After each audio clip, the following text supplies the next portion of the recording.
Greetings all, Ferrari-Man 601 here. Welcome to Assetto Corsa Competizione. And, well, what we're doing here is just messing around and not doing a whole bunch of anything. But figured it's been a while since we've done anything with ACC, and of course it has gotten quite a few updates since the last time I've taken a look at it. Obviously we have got the Ferrari 488 loaded up here, and that's the windscreen wiper. We don't need that. There's our camera switch. Yes. 488 at the Hungaroring. Yeah, this is more like it. This is what we were all looking forward to when ACC first came on the market. Just have a look at this thing. Yeah, very nicely put together. Modeling, of course, by Kunos, as we've long since come to expect from these guys. But the big additions in the last couple of months in terms of the early access release, obviously we've got the 488, obviously we've got the Hungaroring. We also have Misano, which has been added as another circuit. We have Paul Ricard, which has been added as another circuit. So ACC early access, it's really starting to come along now. Gone are the days when everybody was just running the Huracan at the Nürburgring. So it's started to mature quite a bit. Obviously, any sort of early access project is going to go through several evolutionary iterations before it goes full, but it's coming along nicely. And of course, we do have more content on the way from Kunos as we get into 2019, and of course, the full game will be released at some point. I don't actually remember when they've made the announcement for the full release. I don't even know if they entirely know over at Kunos when it'll be finished, but they appear to be on schedule. And, well, the product is certainly coming along quite nicely from where I'm sitting. GT cars, tin tops in general, not necessarily my preferred cup of tea, but I do like them. And, of course, I got my start with sim racing about 20 years ago now with tin top cars, so I do like them. They're just not necessarily what I prefer to be driving nowadays. But it's a 488 Ferrari. Not too bad. Also, of course, with ACC, you do have a little bit better emulation of some of the car subsystems. For example, we've got control over the ignition, so we can actually shut the engine off, something that you can't do in Assetto Corsa, as it has been since its inception back in 2014 when it was early access. But, yeah, very, very cool. Get the thing fired up.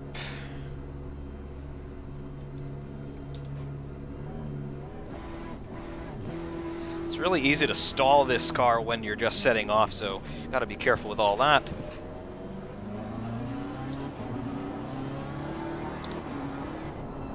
Of course, we're talking about a twin-turbo V8 in this car. I'm not entirely sure what sort of horsepower we're generating. I'd say it's around 500-ish.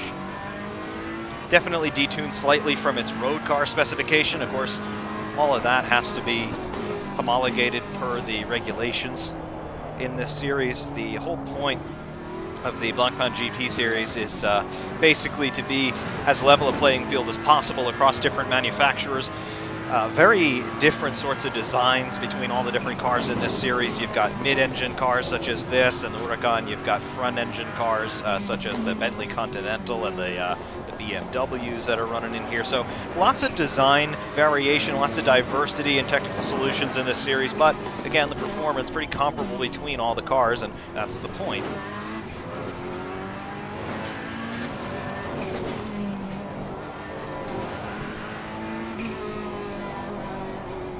Bringing the car up to temperature.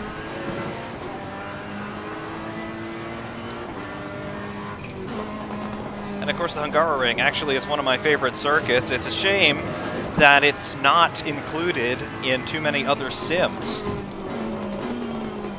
I quite like it. It's pretty compact, very technical. Only thing that it's lacking really from my vantage point is a little bit of elevation change, but it is what it is. Of course, F1 has been coming here since the mid-80s.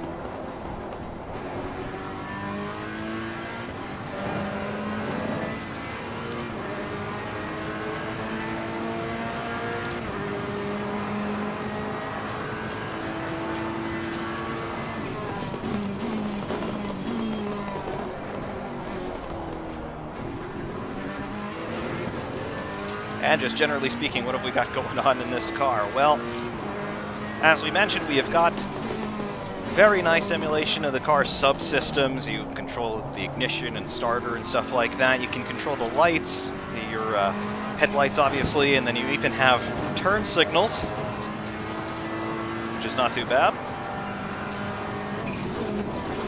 Not quite sure when you'd use them. Maybe that would be something useful online.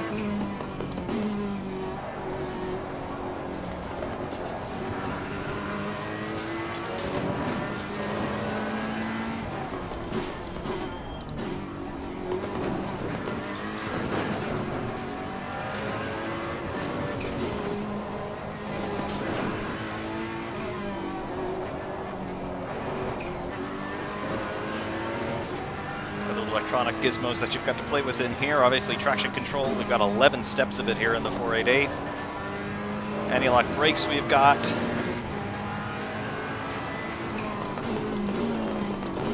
Different engine maps as well. Only 2 in this car, Mode 1 and Mode 0. Not entirely sure what the difference is between them. I assume one is a little bit more frugal on fuel.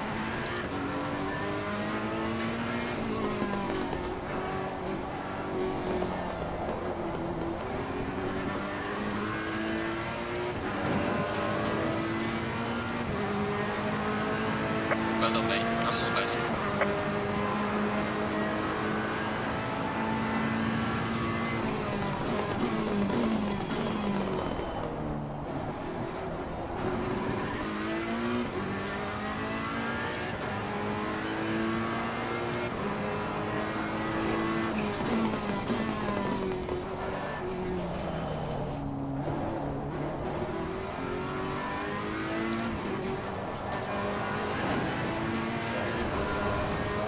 Now that we've got everything up to temperature, grip feels good.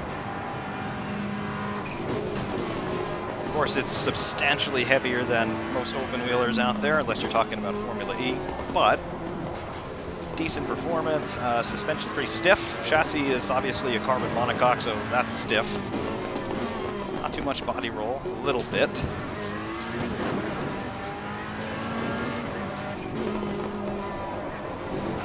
One of the cool things you can do with a heavier car is you can really attack the curbs, and it doesn't care all that much. Take a look at an F1 onboard around this place, for example, and the driver's very careful about the curbs there because, well, this can happen. But in an F1 car, that would be in the air. And there you go. You can stall this thing pretty easily.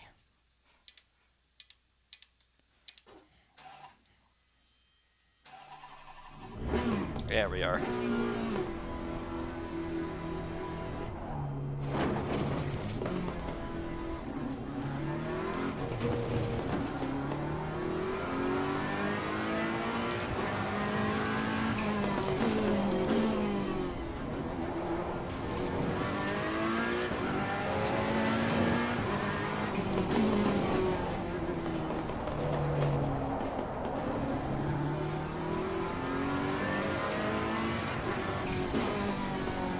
Get very good real-time indications of tire temperatures and pressures. Of course, you get that instrumentation in the car. You also get that in the HUD here.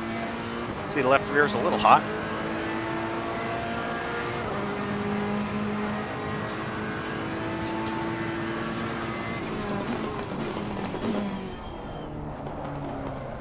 Second gear through there, a little bit too long.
That's the way it's supposed to work.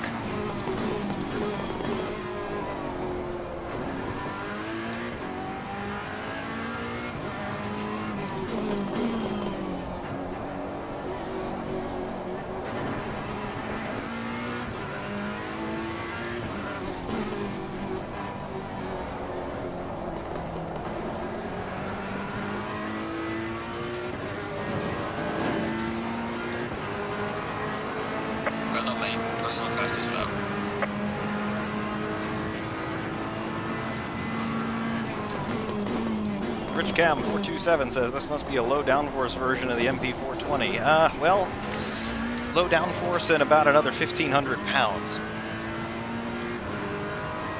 And about 400 less horsepower. And a roof. And things.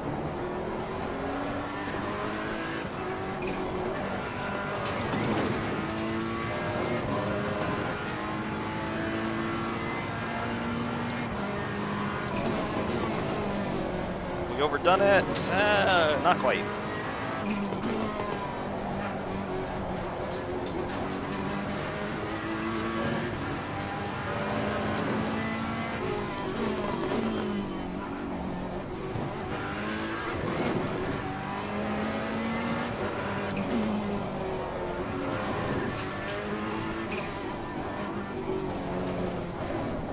Nope, don't spin, and it's gonna spin, of course.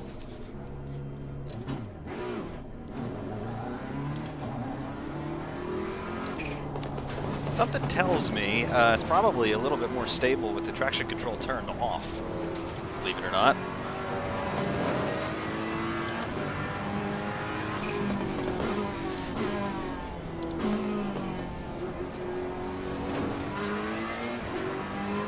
Let's do that.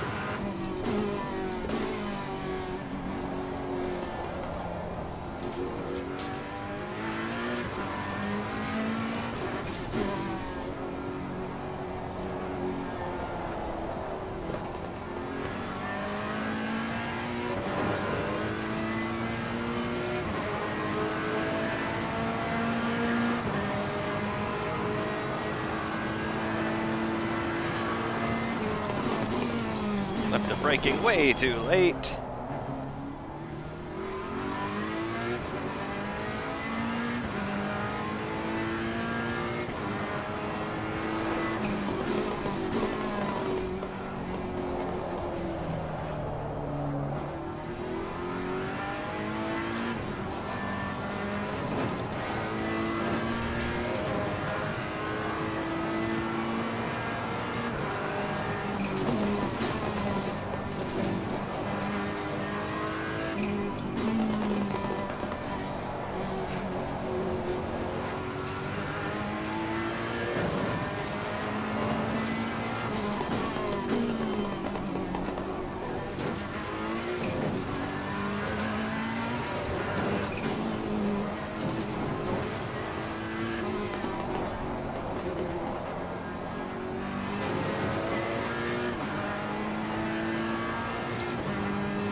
Yeah, turning the TC off of this thing actually seems to make it feel better. And we miss a gear, oh well.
RichCam427 saying that the motion and sound effects are really good. That they are.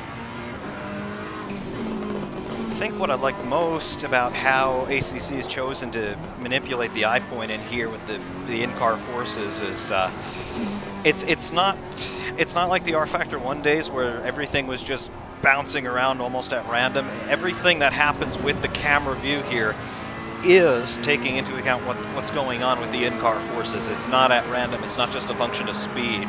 It's like, for example, over those little bumps there coming down start-finish, you get the sense of negative G that you would get a little bit as you're coming back down over the backside of the bumps. It's pretty nice. I also like the little motion accents that they've done with the netting inside the car there. You can sort of see it bouncing around, particularly on the right-hand side once we're getting up to speed down a straight. Get a sense of the vibration, get a sense of the wind coming in through the little Perspex windows on this thing. Obviously they don't open, get a little letterbox. Probably get a little windy in here at speed. Get a sense of that.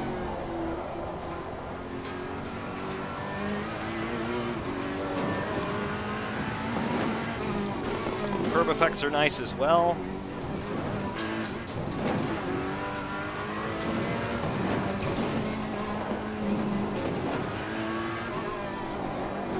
And of course with the sounds, all of that is just, you get a positive feedback loop with the motion effects and then the sounds you get, not just the engine of course, but you get good gearbox effects. You can hear the suspension bouncing up against the bump stops there. You hear the under tray bottoming over the curbs. Nice backfire effects from the anti-lag on the turbos.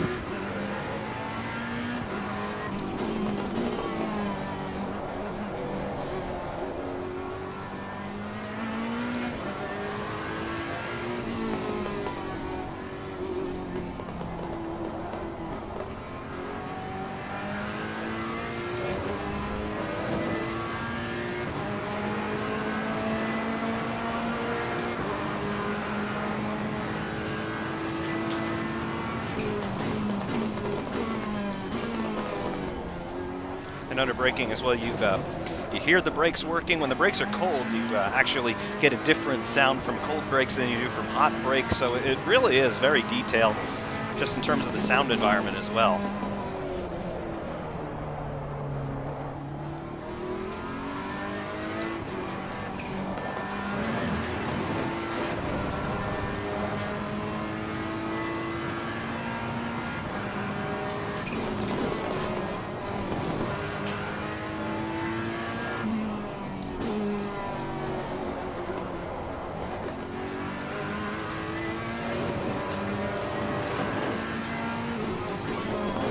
I think this is definitely what we could call a next-gen sim title, and if this is a flavor of the future, I think it's pretty good. In terms of the physics, I was initially a bit skeptical of ACC because they're moving over into the Unreal Engine, and of course we know it's derived from the Project Cars side of the world, and Project Cars is terrible when it comes to physics, so initially a lot of people were actually pretty hesitant about what to expect from this, but it's very convincing. I'd say it's more comparable to iRacing than Assetto Corsa.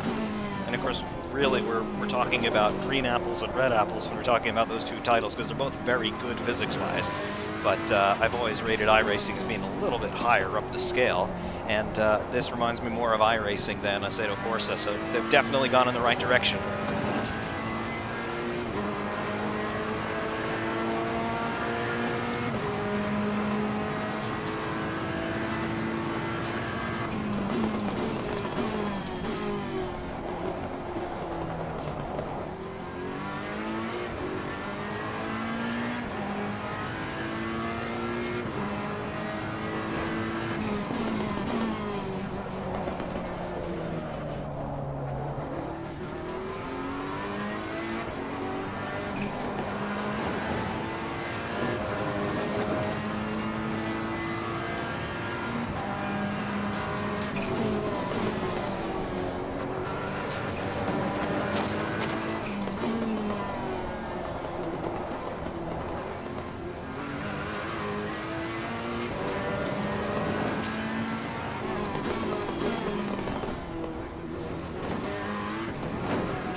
Yeah, the tire model in here, it's very good. You can get a sense of what it's doing just by looking at the HUD there in the bottom right with the tire temperatures indicated.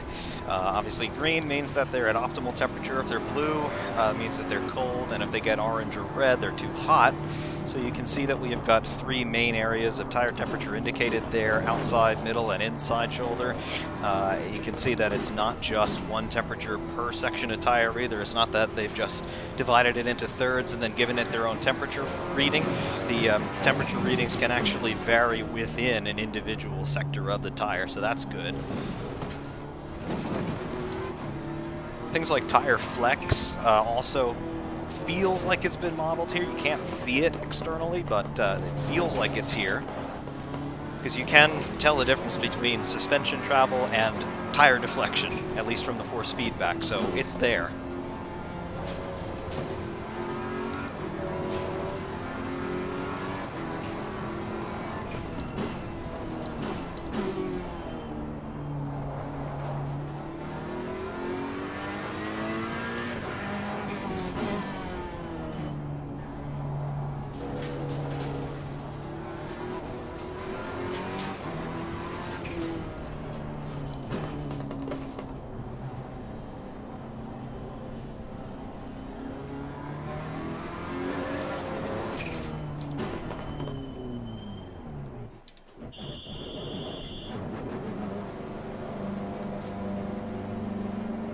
Pit lane speed limiter only works in first gear, I believe. Yep, that's true. So you've got to be in first before you punch that up. It also activates a launch map as well, so when you come to a stop and you select first gear, as you start to bring the clutch out, you bring the revs in, and it'll only go to 5,000 RPM, and then as you let the clutch out, obviously it'll bring you to the bite point. iRacing also has that implemented on the 488, I believe.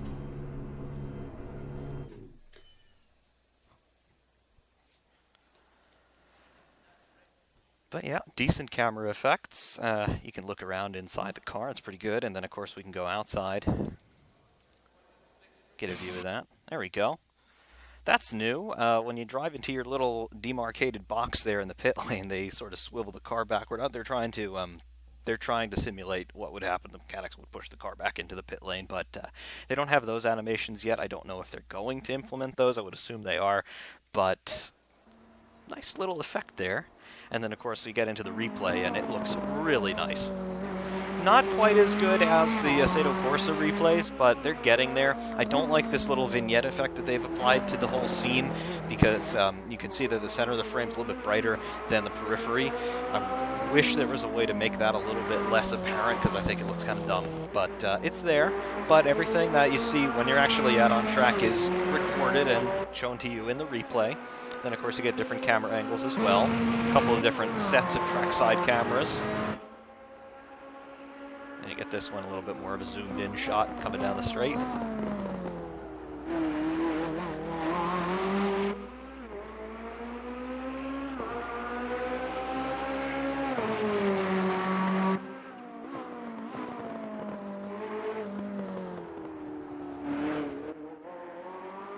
And, of course, external sounds are pretty good.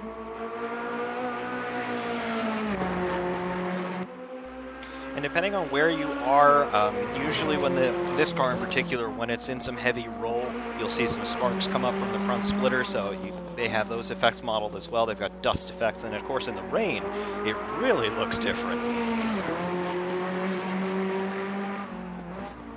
Another visual effect on this car is a little hard to see, but the tailpipes, they actually do start to glow red when you're running at high revs for a while. So again, they've really paid attention to detail.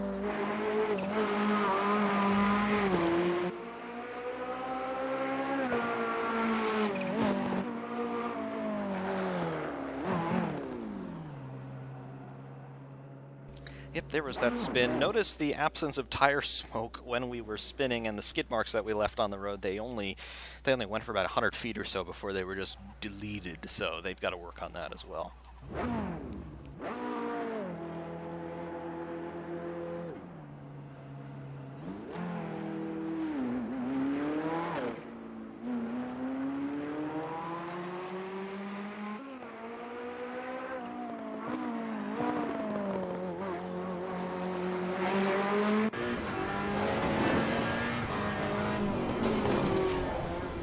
replays. I like this view the best. I think it really does give you that driver's eye sense. Shows a little bit more head movement.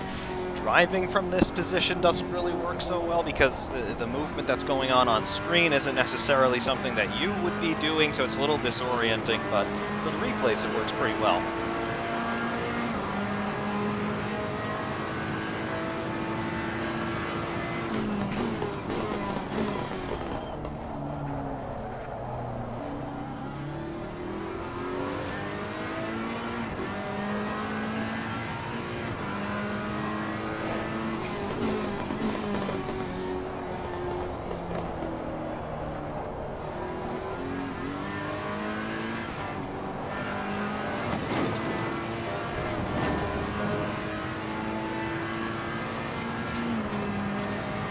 Yeah, the Real World 488, not the best sounding car, really. It's just, it's too quiet, and because it's turbocharged, obviously you've got the turbos impeding the exhaust flow there and spoiling the sound, but also because it's turbocharged, they lowered the rev limit on this engine. It's effectively the same engine as the 458, but again, adding the turbos means you don't really need to rev it to hell anymore, so they lower the rev limit, get a little bit more fuel economy, of course, which is important in these longer races, but you do sacrifice the sound.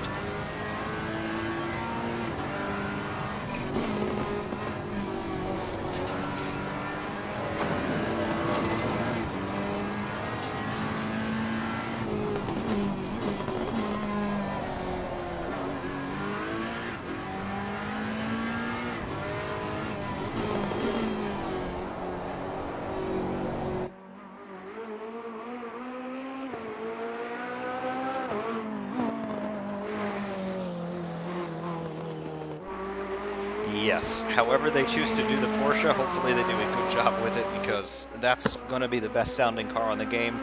Right now, the Lamborghini Huracan is the best one, because it's got a V10, of course. The V10 is going to sound the best, but that flat 6, that thing can scream, and hopefully they do it justice here.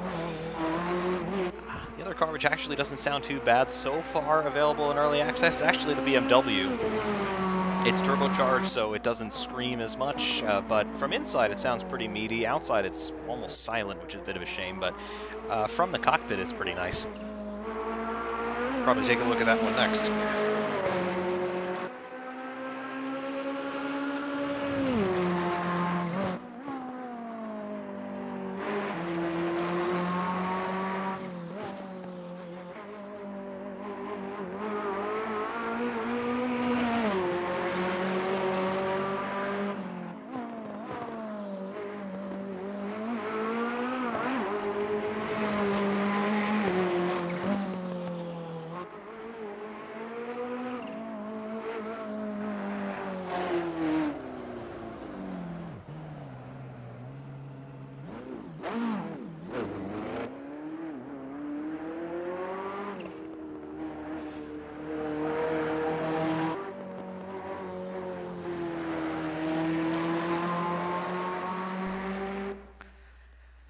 Let's see here. So what happens in the pits screen? Do you want to teleport the car to the pits? We just did that. What happens if we do that? No idea. Oh, okay. It's exactly where we left it. And now I can't get out of this screen. That's fun. Oh, there we go. Alright.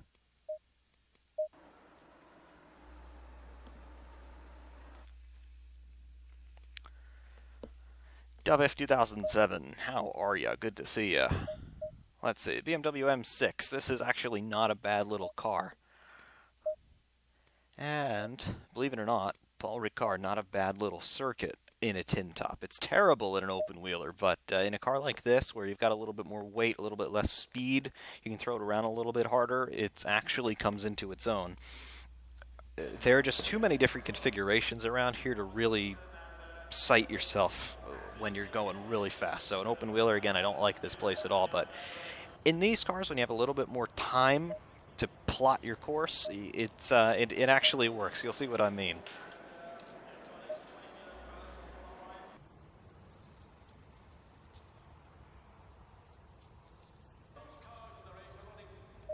Green light. Go, go, go. Right.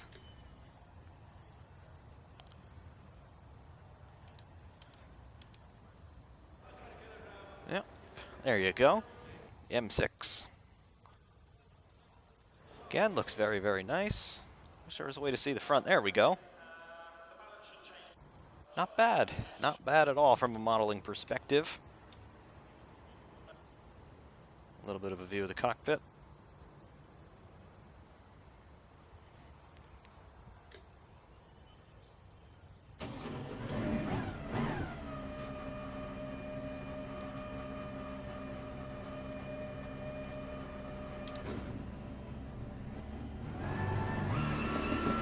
Again, it goes into a launch map.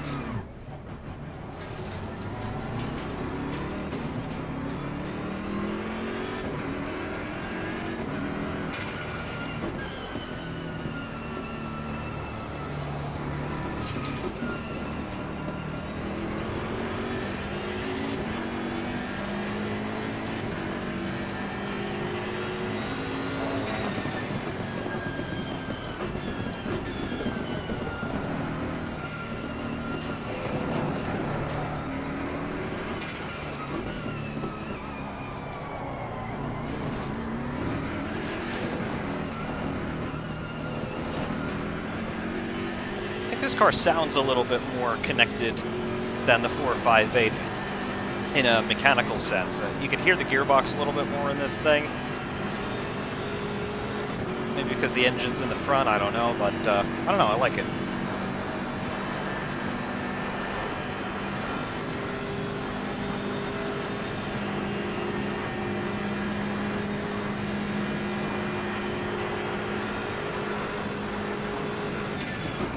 Right here at the end of the straight, you just throw it into this corner and then lay on the power as soon as you can. Just go down a gear. This corner goes on forever and it's constantly tightening.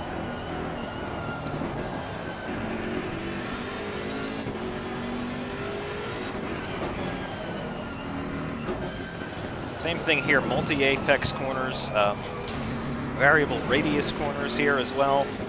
Another reason why open-wheelers don't like this place. They like to maintain a constant attitude throughout a corner, and that's not what you get at Paul Ricard. But these cars, they sort of just come into their own a little bit. They like to roll around a little bit more, so I think they're just more adapted to it.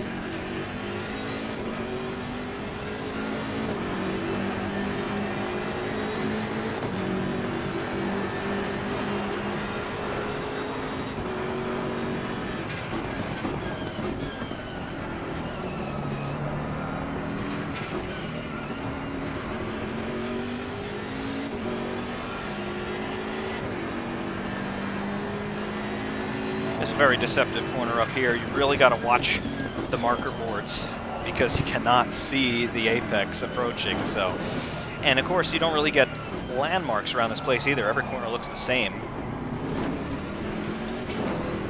because the circuit is absolutely surrounded in 15 kilometers of Jean Tot's favorite style of runoff. So again, it's difficult visually to tell where you are sometimes. So you just got to try to use the marker boards for the most part.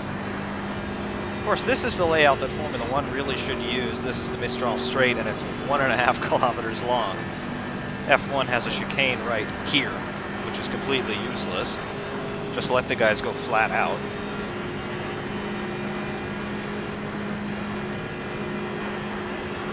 Then here you go. This is fun. Just throw it in, get on the power.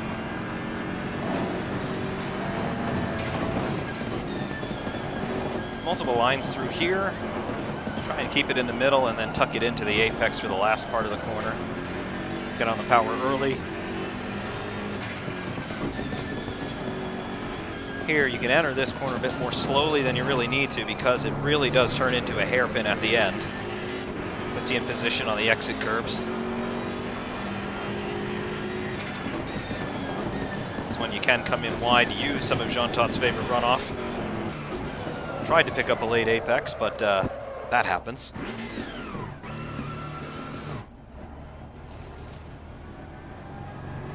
But of course, there's no consequence for going off here. I think you can probably make your way halfway across the Atlantic before you hit a barrier.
better main car system so far.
Over rev. My fault.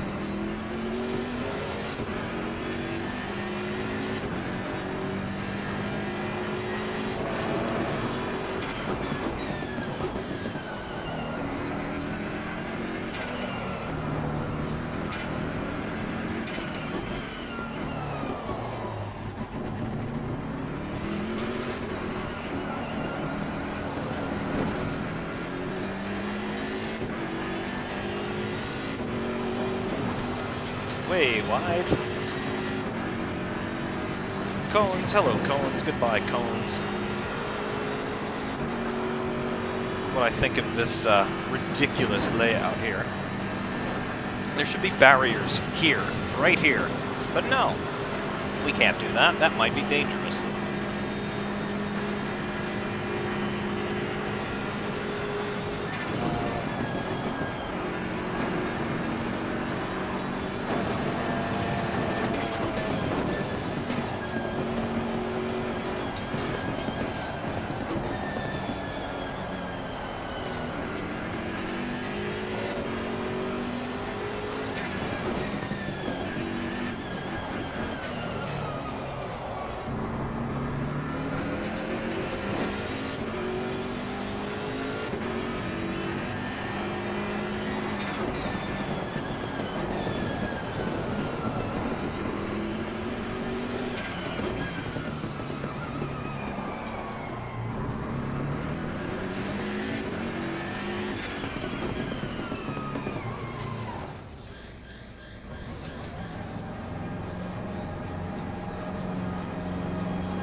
And it's the floating car once again.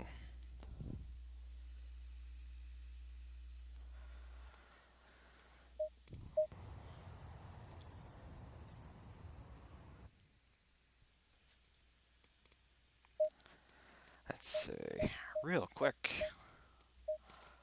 do a race. 5 minutes.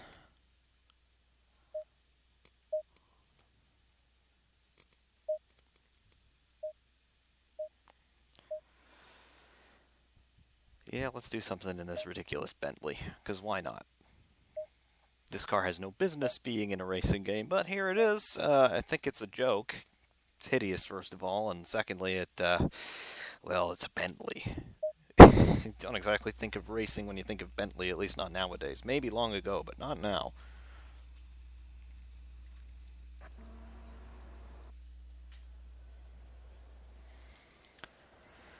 Let's see. Just running for 5 minutes. Can't really do more than 3 laps or so in 5 minutes. So we'll take a lot of fuel out.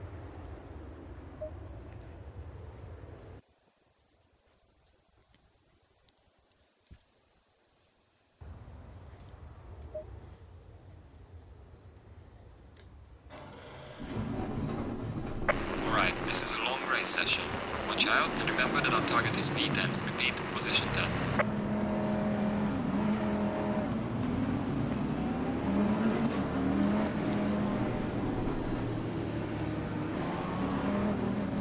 Alright. Why don't everybody just stop right there? Telling me my target is P10. I think we can do that. Come on, just show me the green light. Come on. Green Alright. light, show them where you go.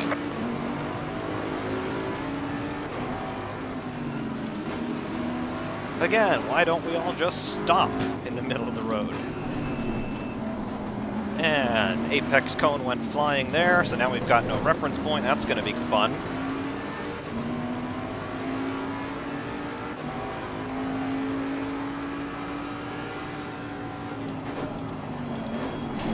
Ah, yes! NASCAR style, why not?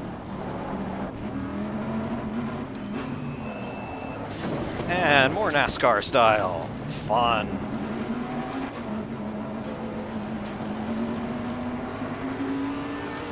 We still have wheels on this thing? Seems like it.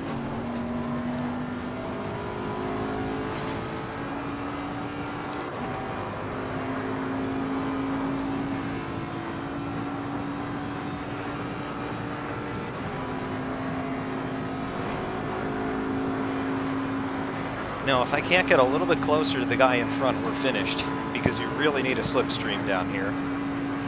See what we can do for the end of the lap. Oh, this thing feels horrible.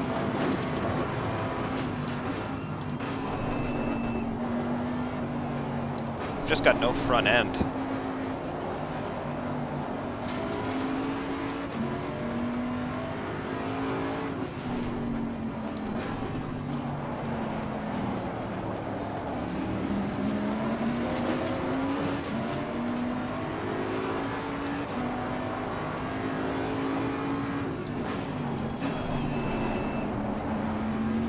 See, can we do an over-under? Maybe. Alright, P9, I'll take it. Out dragging the BMW pretty handily. Well done, mate. This has been your personal best.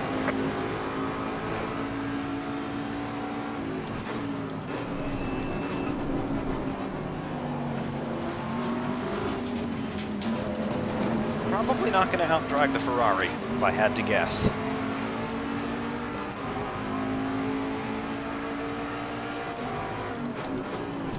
Can we out-brake him? No. We are halfway through, not over yet. Can we just push him off the road like we did on the last lap? Maybe. I think the answer is yes.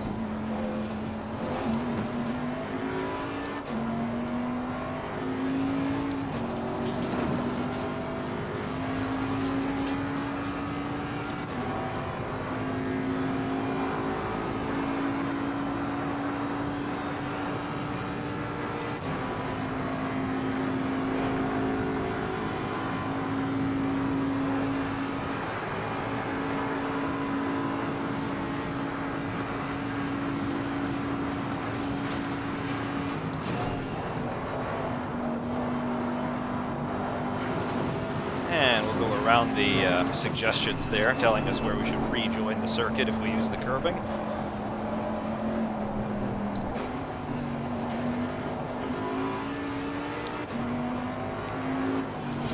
My philosophy when it comes to track limits is, if it's paved, it's fair game. You know, during the French Grand Prix, there were penalties handed out over track limits. Well, look at this place. If you don't want somebody going someplace, don't cover it in tarmac.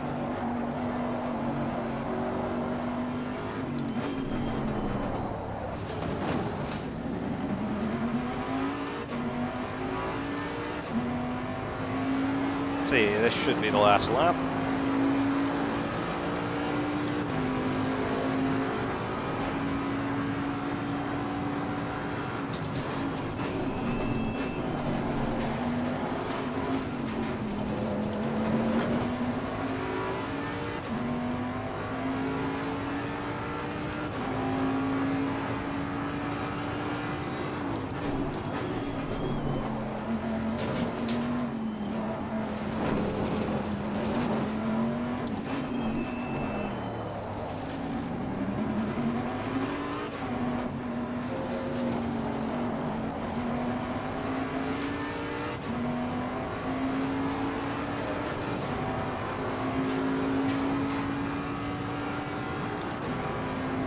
Can we pick up a little bit of slipstream? Maybe. Alright, man, the leader is on the final lap. Give me the final push. Alright, it's Bentley versus Mercedes. Can we take him? Yes, we can.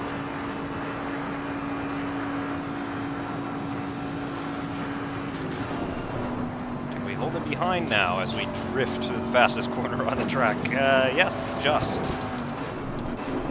Cover the inside so he doesn't get any ideas.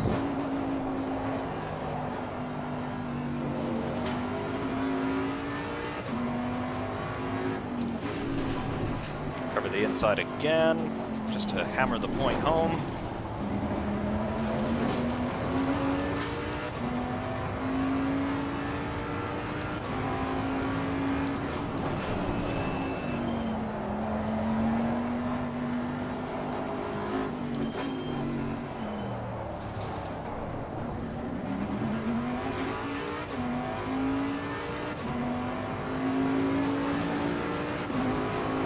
Race is over. Great job, man. You're on target. Well done, mate. Personal fastest lap. Well, P6, they wanted me to finish 10th. He got 6th, and the car is absolutely horrible, so I'll take it. And then quite clumsily, the computer takes control and everybody does the pit lane speed limit, yeah, until the session just auto-quits right now.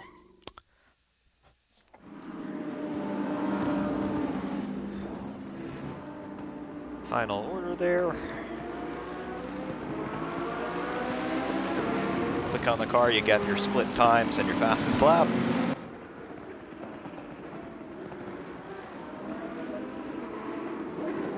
And of course you get the replay.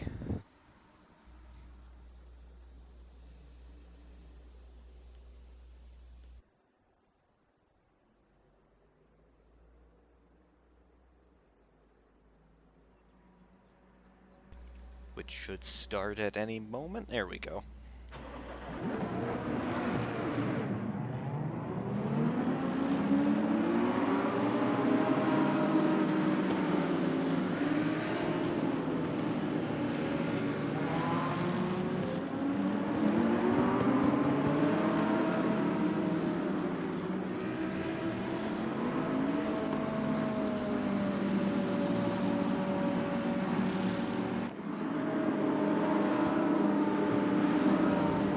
One thing that they do need to fix at this track in particular is just how long it takes to get the green light. I mean, you don't have full control of the car before the green light comes on, so you've got throttle and brake and steering, but you're under a speed limit, and then it'll brake for you if you get too close to the guy in front, so you can find yourself in a situation where you're actually braking and then the race starts, so they've got to fix that.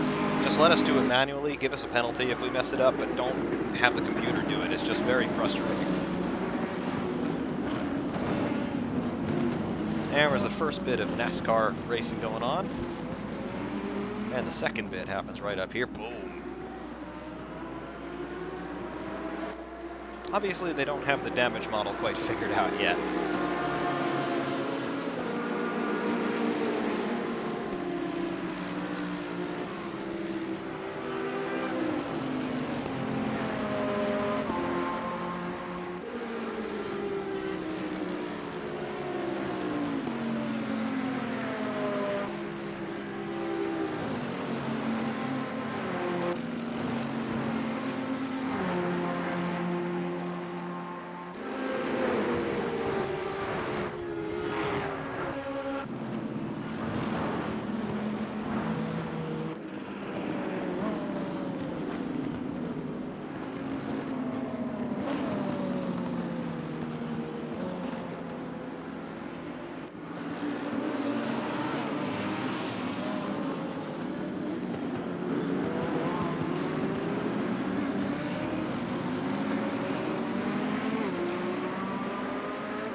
Cheeky sort of over-under move there at the final corner. That works out.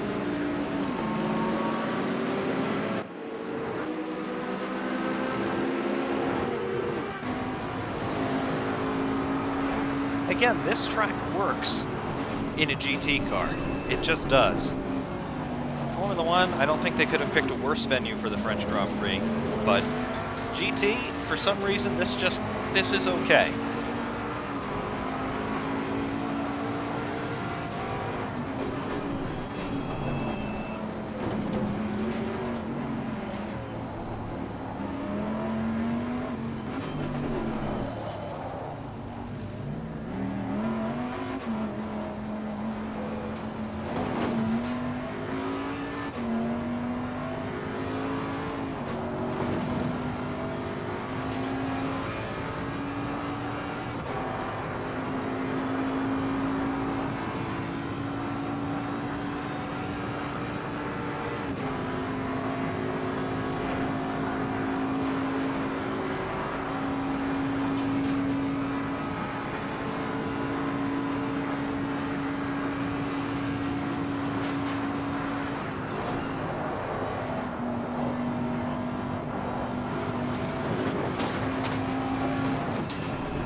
In any regard, though, that is going to be it for us here today with Assetto Corsa Competizione. Again, just taking a little bit of a look at it once again, because they have gone through a few more updates, and we do have some more cars, more circuits, and some more features available.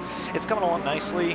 I think it could be well anticipated in 2019. I don't know if it's necessarily going to achieve the heights that they're hoping for it. Obviously, Assetto Corsa has been very successful, but in my opinion, the big reason for that is it's moddable, and ACC, at least for the moment, they're not talking about any official modding support. I'm sure somebody will figure out how to do it at some point, but they have not built that into this game's architecture, so there are two schools of thought on it. One is saying, well, that's the official game of the Blancpain GP GT1, GT2, GT3 series, whatever it is, the Blancpain GT series, and is the official game for it, so why should they make it moddable?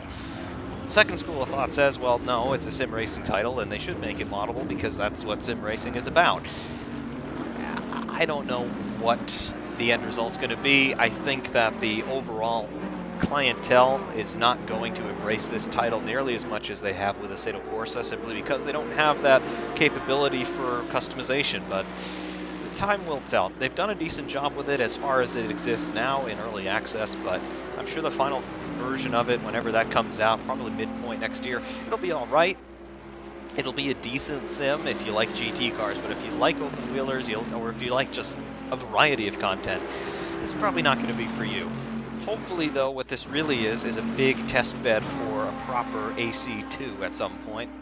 Again, time will tell, but not too bad, all things considered.